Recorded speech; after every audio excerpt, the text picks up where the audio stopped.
Les chercheurs britanniques vont donner de l'argent aux sans-abri pour voir si cela permet de réduire plus efficacement la pauvreté, on t'en dit plus. 360 personnes à la rue en Angleterre et au Pays de Galles vont faire partie de cette expérimentation financée par le gouvernement. Elle sera menée par une équipe de chercheurs du King's College London et une association caritative.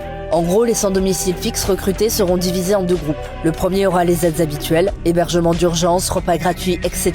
Et le deuxième recevra une aide financière qui sera différente pour chaque participant. Concrètement, ils seront interrogés par les travailleurs sociaux pour définir quels sont leurs problèmes financiers. Par exemple, des dépôts de garantie de loyer, des dettes impayées, s'ils ont besoin d'acheter du matériel de travail, des appareils électroménagers, des meubles ou des vêtements neufs. Puis ces derniers effectueront tous les achats et remboursements éventuels pour eux, afin que cette nouvelle rentrée d'argent ne fasse pas perdre aux sans-abri leurs prestations sociales. Selon les militants anti-pauvreté, donner de l'argent aux personnes précaires serait plus efficace que de les prendre en charge dans des structures d'hébergement, raconte le Guardian. Ils affirment aussi que les pouvoirs publics pourraient même économiser de l'argent avec cette méthode. Et c'est justement ce que veut vérifier cette étude.